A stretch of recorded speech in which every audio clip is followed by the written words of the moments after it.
It is job hunting season, my friends. And if you are a new teacher or a new intervention teacher and you have not found the perfect placement for yourself, this is the time to actually hit the pavement, go out there, search for your dream district or school so that you can find a really good fit for what you have to offer your students. Thanks for being here today. My name is Emily Muccianti, and this is an episode of the New Teacher Success Network podcast.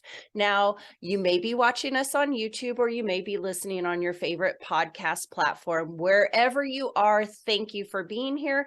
And I hope that you would take a moment, like, subscribe, share, follow, leave a review, whatever the things may be, so that we can get the message out to all kinds of teachers. But today, big topic, you guys. All right, so it is end of March right now. And I want you to understand something. If you are new to education and new to the profession, then you may not be quite, privy to how districts or schools go about deciding when they need to make some hires. Now, let me say, districts are always hiring throughout the year, but there's definitely a big push in the springtime. Early spring is a big time to get everything ready. And so we want to make sure that you are ready to go. So it is hiring season. And what you need to know about the timeline is this. Right after Christmas break, what happens is districts, administrators, leaders are looking at kind of what their projections are for next year, trying to decide if they're going to need to add more classes to their schedule or even consolidate and collapse classes. They're also taking an account of maybe who is retiring, what kind of replacements are they going to have to fill when the school year starts. And so all of those decisions start to come to fruition around February. Now, what else is happening is they're also deciding out of their new teachers or any of their staff really who is not tenured, who is going to be non-reelected or pink slipped.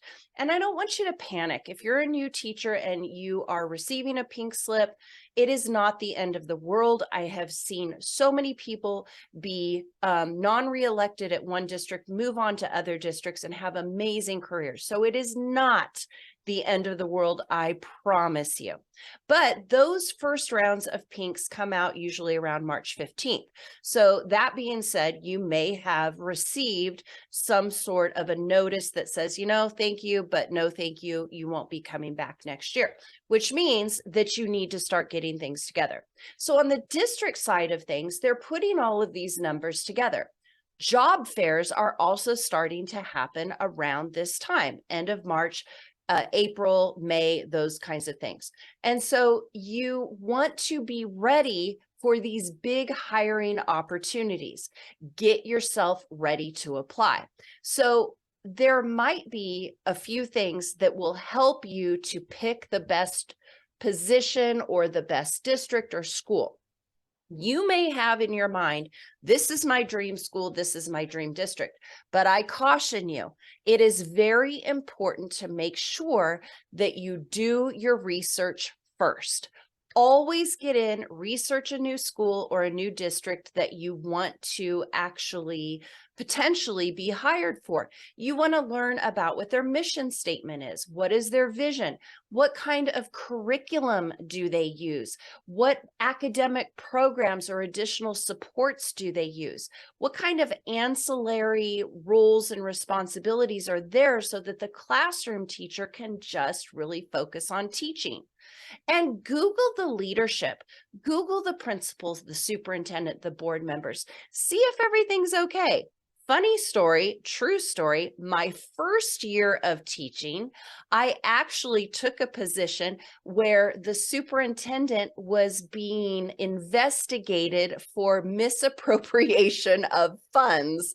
I am not even lying. So my very first year, mid-year, our superintendent was relieved. We had a change of leadership, and had Google been around at that point, I may have been privy to that because it did add some extra stress. So you kind of want to know what's going on in the backstory there. Also, make sure in your research that you are looking at the salary schedules. You have to remember that not only are you seeking a job, but you're looking for a good fit, which means you have to kind of interview them as well. If this is not going to be the best position for you, don't pursue it. So looking at those certificated salary schedules, all you have to do is go to the district website and search it, certificated salary schedule, and start comparing your districts that are near you so that you can see where you would be paid the most. Pay attention to how many duty days you have in each one. Pay attention to any master's or higher education stipends that you may be given. All of those things really add up. And so you want to make a good decision before you accept anything or even pursue a district. Now, as a new teacher, if you are a new teacher, there are some challenges for you in the hiring realm. And one of those is that you really lack experience. But I want you to understand something. Lack of experience does not mean that you are unqualified. If you have a clear credential and you have completed all of your teacher testing and everything, and you've cleared your credential, you are technically highly qualified. So don't let the lack of experience intimidate you. What you want to do is make sure that you are highlighting your relevant experience both in and out of the classroom, because there's a great deal of things that you will bring to your class that are going to make you set apart from the crowd. And you want to highlight those things. If you've been active in your church youth groups, that is something where you've been working with young people. If you have been a camp counselor, if you have worked in the private industry as a professional, you have so many skills that you are bringing back. If you are returning after raising your family and you are starting a career here, that experience as a parent is definitely something that is going to benefit you. I always say I was a much better teacher once I became a parent because I really understood it from all sides. So showcase those skills and expertise that you may have. Now, there are some things in particular that districts are going to really like. If you have a particular passion or experience with technology, classroom management, lesson planning, leadership, those kinds of things are really going to look good on your resume. So you want to bring those about. And you can always emphasize your education. You may have a master's, you may have, or within your undergrad, you could highlight some of those things that you have done, some experience you may have had. So go ahead and use those to beef up that resume. Some additional areas in your resume that you want to talk about. So when you're categorizing those sections in your resume, we all know you really want to try to limit your resume to one page. And there are all kinds of wonderful resume templates out there that you could search for. Canva is a great web resource. You can have a free account in Canva and get really fancy, even include your picture and all kinds of things. It's way different than when I was out there applying. But some of the things, the categories you want to think about, your experience. You do want to list any experience that you have in the classroom, whether it be your own classroom, as a substitute teacher, as an intern, or even in your student teaching. Talk about those. Mention, have a category for your education. Where did you get your undergrad and your credential? And those things obviously need to be listed in there as your credentials. Talk about any special skills that you may have, as I've just mentioned. Customize your resume for each position that you are applying for, unless it's more of a generic resume where you are actually being part of the job pool, then it's kind of generic. But if you see a particular position that you really want and it's specific, customize that resume so that it mentions those types of experiences, expertise, and skills that are going to benefit you in that particular area. And then keep it concise. One page is great. We sometimes have to make sure that you kind of have to be rather bullet pointy, if you will, so that you can get all of the information in. And oh my gosh, please don't forget to proofread it. Have somebody else proofread your work. One of our members had a little moment where not having it proofread and borrowed a cover letter from somebody else. It was a great cover letter, adjusted it, but did not change the header. So you want to make sure that you are looking for all of those things that are appropriate and specific to you. So please get it proofread. Then there is in an episode number 6, I believe, we talk about this kind of experience each year during this time. And if you want to hear some great interview tips, please refer to episode number 6. This one is not on YouTube. It is only on the New Teacher Success Network podcast through Spotify, iTunes, Google. But I go into some really practical tips to help you. But just to highlight a few things, I want to remind you of the importance to prepare for examples. Every interview that I have been on, I've either been the interviewee or the interviewer. I've been on both sides of the table. The questions are going to ask you about specific examples from your life or your career. For example, tell us about a time that you have had a challenge with a colleague. How would you go about handling that? What did you say? What did you do? And so they're asking you for some real life examples. Now, does it have to be real life in your response? Not really. They're never going to know, but you do want to be prepared for some of those situations. Some common ones are going to be challenges with colleagues, perhaps. There might be a situation with classroom management or a child that is particularly challenging with behavior. How would you handle those situations? So be ready for those types of questions. Practice for these questions. Talk to the mirror and practice some of your responses. You can even Google typical questions at a teacher interview. That would give you a great place to start. Make sure you always dress professionally. You need to go in prepared and dressed for the job you want, not the job you have. And actually, I would suggest even taking it up a notch. You want to show that you are definitely a professional. So it's a little more than what you would do in teacher casual. It's more teacher businessy is what you're looking for. Bring copies of all of your documents, resumes, any certifications, testing, certificates, credentials, those kinds of things. Go ahead and bring those with you. Chances are you won't need to present them, but it sure is nice to say that you have them in case somebody wants to see them. And then you just look like you're really well together. So some additional things. As you are interviewing, for goodness sakes, be enthusiastic. Allow your passion for education to come through. Talk about how you get jazzed about teaching. Talk about those experiences with your students. But really, as if I were interviewing you, I want to see that you are so gung-ho, you want to learn, you love what you're doing, and you basically feel that this is really the best fit as a profession for you. We can teach teachers to be better at instruction. We can teach you to be better at classroom management. Those are all skills that you can really hone in and learn and perfect, but we can't teach enthusiasm. We can't teach desire. We can't teach work ethic. So those are the things that you really want to show in your interviews.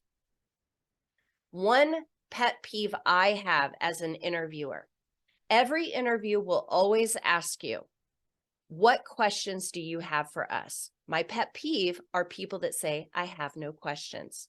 So listen very carefully to me. always come in with a set of questions that are prepared. You can walk in with notes. So you should be asking things about the position, about the site. You should have already done your research so that you know a little bit about what that site is going through. You could talk about their sports teams. Anything that's big in the news, you have information about. But for goodness sakes, make sure that you ask questions. You want to make sure that this fit is good for you. And so ask them about their curriculum. Is it aligned to kind of what you know and believe about the evidence-based practices and best practices in instruction? But ask those questions. It shows an interest in the district and in the school and in the position. You can always also ask about what are those follow-ups, how soon until you will hear from them as far as the position goes itself. And then when you're all done, send a thank you note. You can do it just through email, thanking them for the opportunity. Make sure that your name is still kind of in their mind. Send it to HR. Whoever that lead was, that would be your contact person, but also send it to either the principal or whatever that leadership position person was in the interview itself. That is something that I really like to see. So as you're making a plan, make sure that you make a plan to get yourself ready for the interview process. It's probably going to take you about 6 weeks to do it all. A couple of additional things I don't want you to forget when you're looking for a new job is go ahead and already request all of your official transcripts, get copies of all of your credentials and certifications so that you have those.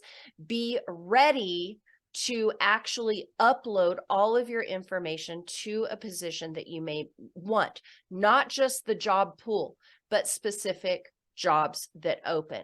Have a cover letter ready to go so it introduces you and kind of what you're all about. That's a great place to start. That's how we get to know our candidates in the beginning.